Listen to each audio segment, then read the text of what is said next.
The flashlight should have disappeared the moment we found the hiker. Instead, it kept moving. That's the part nobody could explain. This happened in October of 2018, while I was working as a fire lookout in the Appalachian Mountains of eastern Tennessee. My tower sat on a remote ridgeline overlooking thousands of acres of forest. On clear days, I could see mountain ranges stretching all the way to the horizon. At night, though, everything beyond the tower became a sea of darkness. The nearest town was over an hour away. Most nights, the only sounds I heard were wind pushing through the pines and the occasional call of an owl somewhere below. I liked the isolation. At least I did, until that night. The weather had been getting worse all afternoon. Heavy clouds rolled over the mountains, bringing cold rain and thick fog. By sunset, visibility had dropped dramatically. The ridges below looked like black islands floating in a gray ocean. Around 7 o'clock, I received a report from the ranger station. A hiker had been reported missing. According to the information they had, he had started a day hike 2 days earlier and never returned. Search teams had already spent most of the day looking for him. They found nothing. No tracks, no backpack, no campsite, nothing. Unfortunately, that wasn't unheard of in those mountains. The Appalachian wilderness can swallow people surprisingly fast. The ranger station asked everyone in the area to stay alert. I logged the information and continued my shift. For the next few hours, everything seemed normal. Then, shortly after 10 o'clock, I noticed something unusual, a light. At first, I thought it was a vehicle, but there were no roads in that section of the forest. The light appeared near the bottom of a valley, several miles from my tower. It was small, white, moving slowly between the trees. I grabbed my binoculars. Even through the rain, I could see it clearly. A flashlight. The beam moved steadily through the darkness. For a moment, I felt relieved. Maybe the missing hiker had finally been spotted. I immediately contacted the ranger station and reported the location. Search teams began moving toward the area. I kept watching. The flashlight continued moving for another 10 minutes. Then, something strange happened. The light vanished, not gradually, not because of terrain. 1 second it was there. The next second it wasn't. I scanned the area repeatedly. Nothing. The forest went completely dark. I assumed the person carrying it had switched it off. That explanation made sense. For about 20 minutes. Then the flashlight appeared again. Only now it was somewhere else, much farther away. I remember checking my binoculars because I thought I was mistaken.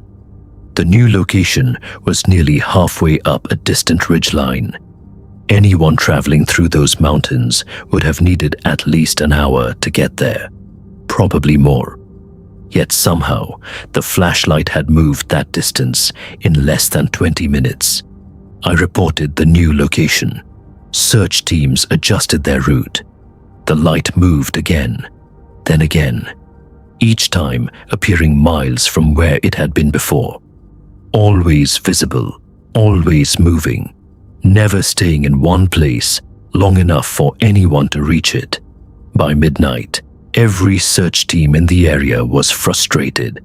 The flashlight remained visible, yet nobody could get close. I remember standing by the western window of the tower, watching it drift through the forest below. The movement felt deliberate, almost purposeful, as if whoever carried it knew exactly where the rescuers were and wanted to stay ahead of them. I wish that had been the strangest part. Around 1 in the morning, the flashlight stopped moving. It remained completely still for nearly 30 minutes. The beam pointed upward from deep within a hollow. The location was isolated, steep terrain, dense forest, difficult to access. Search teams headed directly toward it. For the first time all night, it looked like they might finally reach whoever was carrying it. Then the light disappeared. Not long afterward, a call came over the radio. A search team had discovered something: the missing hiker. His body was found at the bottom of a rocky slope. The fall had clearly been fatal. According to the investigators, who later examined the scene, he likely died shortly after going missing, days earlier. The news hit everyone hard. Search and rescue volunteers spent countless hours looking for people. Nobody likes finding them that way. I stood inside the tower, staring into the darkness below. The flashlight mystery suddenly seemed solved. Someone else must have been out there. A hunter, another hiker, maybe even a member of the search effort. There had to be a reasonable explanation. Then I looked through my binoculars again and felt my stomach drop. The flashlight was back, moving through the trees. The same light, the same area, the same impossible movement. I checked the time. The missing hiker had already been found. His body was already being recovered. Yet the flashlight continued wandering through the forest. I reported what I was seeing. Nobody had an answer. The search teams were exhausted. Most assumed I had spotted a different light. I wanted to believe that, but deep down, I knew better. The movement was identical, the same pace, the same strange pattern. The light never traveled like a person. It traveled like something pretending to be one. Around 2 in the morning, the flashlight began heading north, toward my tower. At first, I thought it was a coincidence. Then I marked its position on a map. There was no doubt.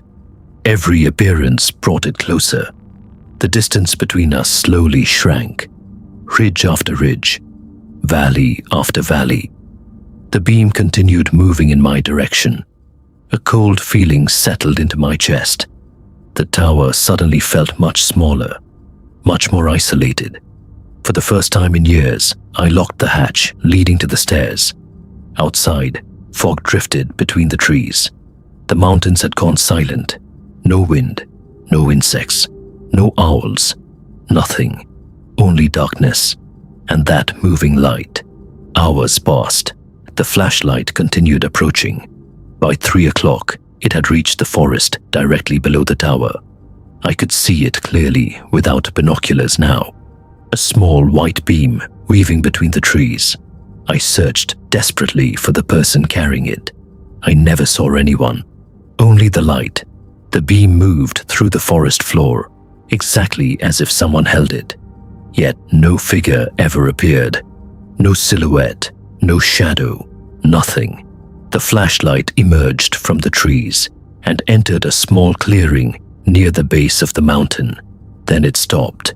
The beam pointed directly upward, toward the tower, toward me.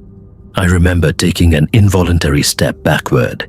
Every instinct told me not to keep looking, but I couldn't stop. The light remained perfectly still. Minutes passed, then something changed. The beam slowly tilted downward, as if whoever held it had lowered their arm. The clearing became dark again. The flashlight disappeared. Completely. I waited. Nothing happened. No footsteps, no sounds, no movement. The rest of the night passed in silence. Eventually dawn began pushing away the darkness. The fog lifted. Birds returned. The forest looked normal again, almost peaceful. I convinced myself the strange night was over. I was wrong. Later that morning, I climbed down from the tower and followed a trail toward the clearing. Part of me wanted answers. Part of me regretted looking. The walk took nearly 30 minutes. Everything appeared ordinary until I reached the clearing. Something lay in the grass. A flashlight. Black, mud-covered, weathered. I immediately recognized it from photographs shared during the search operation. It belonged to the missing hiker. The same missing hiker whose body had been recovered hours earlier. The same flashlight investigators had reportedly found beside him. I stood there staring at it, trying to make sense of what I was seeing. I couldn't. Nobody could. When I reported the discovery, confusion spread quickly. Search personnel insisted the flashlight recovered from the body had already been logged as evidence. Yet the one in my hands matched it perfectly. Same model, same damage, even the same strip of orange tape wrapped around the handle. Eventually, someone collected it. The matter was quietly buried. No official explanation was ever given. Years have passed since then. The tower has since been decommissioned. Most of the people involved have moved on. But every October, when fog settles into the mountains and darkness arrives a little earlier each evening, I find myself thinking about that night, about the moving flashlight, about the impossible distance it traveled, and about the final thing I noticed before handing it over. Something I never included in my official report. The flashlight's battery compartment was empty. There were no batteries inside. There never had been. Yet, somehow, for nearly 5 hours, that light had been moving through the Appalachian wilderness and heading straight toward my tower. The last thing my partner said over the radio still doesn't make sense, because he wasn't supposed to be on Channel 3 at 2:17 a.m., and he definitely wasn't supposed to whisper, "Don't trust the one in the tower." Back then, I was working a seasonal fire lookout job in western North Carolina, deep in the Appalachian Mountains. My assignment was Ridgepole Tower, a rusted steel structure sitting so high on a bald ridge that the wind felt like it was trying to peel you off the frame. The nearest paved road was over an hour away. Below me, just endless folds of dark pine forest, broken up by creeks and logging cuts that looked like scars in the earth. It was supposed to be a quiet posting. Spot smoke, report coordinates, sit through long nights with nothing but a radio, a pair of binoculars, and too much time alone with your thoughts. My partner was a guy named Ellis. He worked a neighboring tower about 12 miles east. We checked in every hour like clockwork. Same routine, same jokes, same complaints about the isolation. At least, that's how it was at first. The first week was normal, almost boring. Then little things started slipping out of place. It started with tracks. I noticed them one morning on the service stairs leading up to the tower. Heavy boot prints in the dust, fresh, even though no one from the Forest Service was scheduled to check on me. At first I assumed Ellis had hiked over to mess with me. He had that kind of sense of humor, but the prints didn't match his boots. Too long in the stride, too deep in the dirt, like whoever made them was heavier than a man should be. I radioed Ellis. "You come up here last night?" I asked. A pause. Then his voice crackled back, casual. "Nah. Why?" "Got prints on the stairs." Another pause, longer this time. "Ain't been out my tower. Storm knocked my sleep off anyway." That should have been the end of it. But that night, the radio didn't stay quiet like it was supposed to. Around 1 a.m., I heard Ellis call me. "Ridgepole, you up?" I grabbed the receiver immediately. "Yeah, what's up?" Static. Then his voice again, but wrong. Too slow, too careful, like it was trying to remember how he talked. "You see anything down there?" I looked out across the ridge. Moonlight was washing the treetops silver, wind moving through them like something breathing. "No," I said, "just trees." A pause. Then, "You will." The line went dead. I remember sitting there, holding the receiver, trying to convince myself it was interference. Radio bounce. Something simple. Something explainable. But I didn't sleep after that. The next morning, I climbed down halfway to check the perimeter. That's when I found the second set of tracks. They weren't coming up the stairs anymore. They were circling the tower. Same boots, same impossible stride. Walking loops around my post like someone had been pacing all night, never once going back into the forest. That's when I started locking the hatch behind me. 2 nights later, Ellis didn't check in at all. That was the first real panic I felt. I called his tower. No answer. I called dispatch. They said, "He checked in this morning, said everything's normal." I told them it wasn't. They told me to lock it and stay put. But here's the thing about isolation. You start noticing sounds you shouldn't notice. And that night, I started hearing movement below my tower. Not wildlife, not wind. Footsteps on metal, slow, deliberate, climbing. I grabbed the spotlight and aimed it down through the lattice of the structure. Nothing. Then the radio clicked on by itself. Alice's voice came through, except I knew it wasn't him anymore. "Why didn't you answer me earlier?" I froze. Then I said, "Who is this?" A long silence. Then softly, "It's me." The way it said, it made my stomach twist, like it had practiced. I leaned closer to the glass. "Where's Ellis?" A faint sound came through the radio, breathing, too close to the mic. Then, "I'm almost there." That's when I saw the first movement in the tree line. Something tall stepped between the pines, not running, not climbing, just appearing between one blink and the next. I swept the spotlight toward it. The beam caught a figure at the edge of the forest road. It looked like a man at first, but wrong in a way my brain couldn't settle on. Too tall, arms hanging too long, standing perfectly still, even though the branches around it were moving in the wind. And then it lifted its head toward me. Even from that distance, I could feel it looking. My hand slipped on the radio. "Dispatch," I said, voice tight. "I need confirmation on any personnel movement near Ridgepole Tower." Static. Then dispatch replied, calm as ever. "Negative. Area is clear. You're alone up there." I looked back down. The figure was gone. That should have been a relief. It wasn't, because the footsteps on the tower ladder had stopped. Right below me, I backed away from the railing slowly.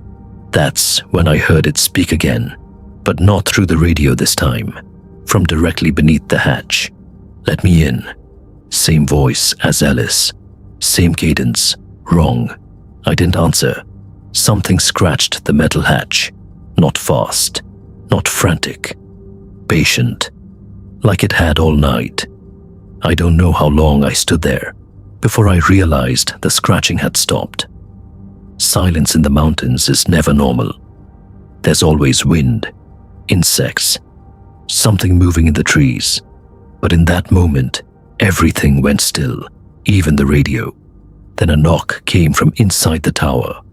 Not the hatch, inside the structure itself. 3 slow hits on the metal floor beneath my boots. I backed up so fast, I hit the console. "That's not possible," I remember saying out loud. "That's not." Another knock. Closer. Something was inside the support structure of the tower, and it was climbing. I grabbed my flashlight and aimed it downward through the grated floor. At first, nothing. Then a hand appeared between the metal beams, long fingers curling around the steel, not breaking it, not forcing it, just holding on like it had always been there. I fired the spotlight downward again, hands shaking. The thing rose into view beneath me, and I wish I could say I didn't recognize it, because the face that looked up had Alice's features, or at least, it had tried to arrange itself that way. The mouth was wrong, too wide when it spoke. "You left me," it said. I stumbled back. No, I didn't. I waited in the dark. Its voice shifted mid-sentence. Not glitching, changing. Like it was testing different versions of him. Then it started climbing faster. That's when I ran. I bolted up the ladder to the top platform, slammed the exterior hatch open, and stepped out into the open air. The wind hit me hard enough to almost knock me sideways. The tree line below was alive with movement now. Not animals, not wind. Something pacing between the trees, circling the tower in widening loops. I grabbed the emergency flare gun, fired it into the forest. Red light bloomed across the ridge. And for a split second, I saw them. At least 3 figures now, all standing in different parts of the forest, all facing the tower, all wrong, too still, too tall, too patient. One of them raised an arm, waved, like it was greeting me. My radio crackled again. "This is Dispatch," a voice said, except Dispatch never used my name like that. "Abandoned tower," it continued. "Repeat, leave the structure immediately." I froze. Then I said, "Why?" A pause. Then the same voice, calm, almost gentle, said, "Because it's already inside." Something hit the hatch below me, hard enough to bend metal. I didn't think. I just climbed, down the exterior ladder, into the wind, slipping on rungs as something inside the tower started moving upward fast. Halfway down, I looked back. It was at the top hatch now, watching me descend. Not rushing, just observing. Like it knew I couldn't go anywhere else. I hit the ground hard and ran into the forest road, legs burning, branches tearing at my sleeves. I didn't stop until I reached the service truck. Keys still inside, engine still warm. I drove without looking back. I wish I had, because when I finally reached the main road and stopped shaking enough to check the rearview mirror, I saw the ridge. The tower light was still on, and something was standing at the top, waving, like it had been there the whole time. They found Ellis's tower empty 3 days later. No sign of struggle, no sign of him. My tower was marked as structurally compromised due to storm damage. But here's the part I still can't explain. Every now and then, when the radio's left on low static at night, I hear him again, not calling for help, not warning me anymore, just saying the same thing over and over, like he's still learning how to say it right. I'm almost there.